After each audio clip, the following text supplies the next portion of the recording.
Hi, I'm Rev Dr. Terry Gallagher. Welcome to this episode of Come and See. In fact, welcome back to our condominium's kitchen. If you remember last time we were here, we were talking about food waste. Tonight I want to talk about a different kind of waste. It's the waste from the way we use lighting and the technology we use in lighting. Light and brightness resonates with us as human beings. In fact, in the very first book, in the very first chapter, in the very first verses of the Bible, the poet of Genesis has God expressing, "Let there be light." And God saw the light and said, "This is good." And it seems like ever since that, as humankind, we've been fascinated with light. In fact, the more light, the better. We like to light up bright. In fact, we even like it brighter. And so, how we use lighting,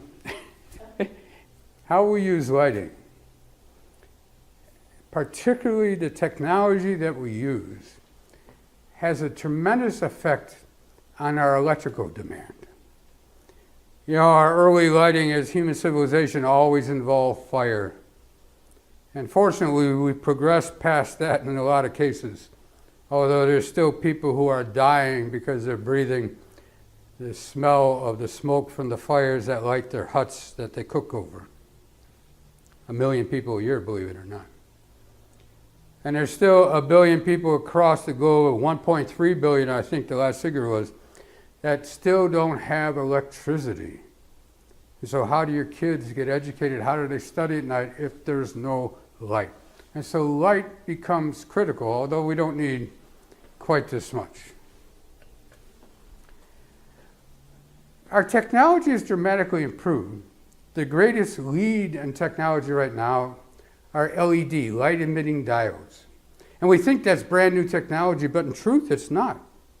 It dates all the way back to the late 1800s, is when the diode was first discovered. Now, I'll grant you, in the 1980s and 1990s, we really advanced light-emitting diodes and lights. And it's a good thing, because our old friend, the incandescent light bulb, really ought to be called a space heater that gives off a little bit of heat, a little bit of light. Because the vast majority of energy, electricity, heats up the filament, not what giving off light. And so we've made advances in fluorescence and high efficiency fluorescence, but the true game changer are light-emitting diodes, LED lights. They use 80% less energy to give off the same amount of light, or more. The cost factors are tremendous. We'll show you the numbers. The commercial cost is tremendous. In fact, the commercial number, if you look at it, that's not a misstate. It's actually a savings to install LED lights versus incandescent lights right from the get-go, let alone how much you save over the years. And in the home use, home LEDs now pay for themselves in a year, and they last 10 times, 20 times as long as the old incandescent light. So the only thing that's slowing down the rollout is our stubbornness to change. And we use so much light that you can see our cities from outer space at night. You can see the landscape just lit up. Look at Vegas, look at New York, look at Chicago. We are just fascinating with light. We need light, not just for advertising and prettiness. We need it for safety and security also.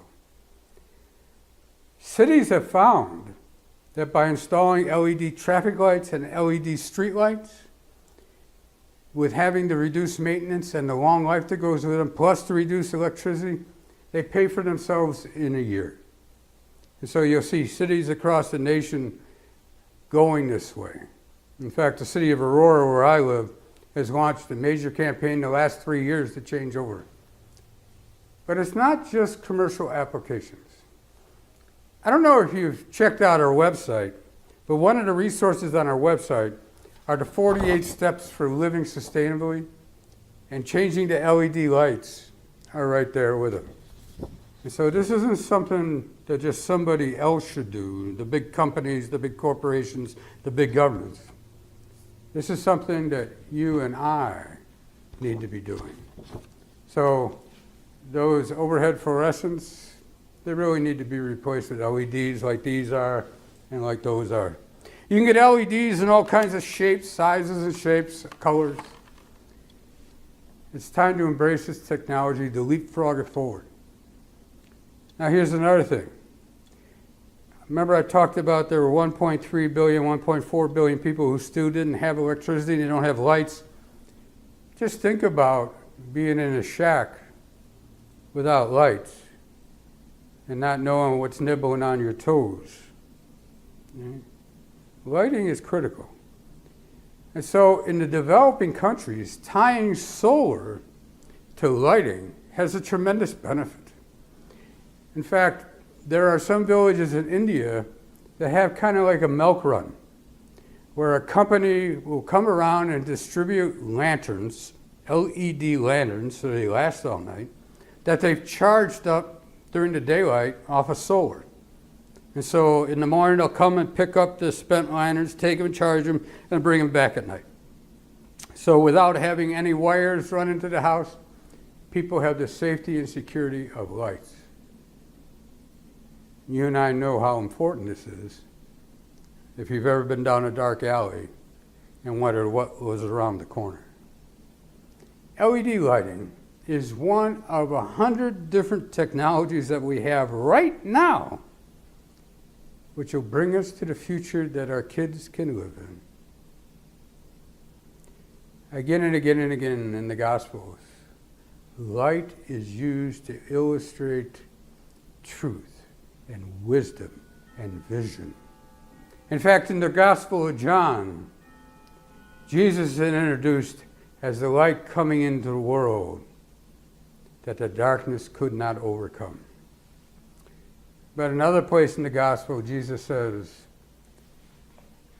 "Let your light shine before others, so that they may see the good works that you do." All the science in the world isn't going to convince a skeptic.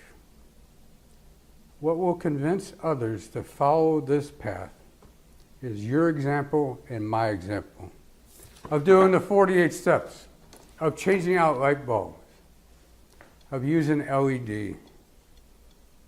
And when asked why, the very simple answer is, because I care about my kids and my grandkids. So can we do this? Yeah, oh yeah, we can do this. I mean, there's no excuse. The cost of LEDs has come way down. So, start a program of replacing the lights in your house with LED. Light a bright future for my kids and your kids, my grandkids and your grandkids. Our God is calling us to shine. See you next time when we explore one more technology when our faith guides it and the hope that comes from that. Take care. And faith is not in knowing, it's a willingness to learn. And faith is found in loving when there's nothing in return.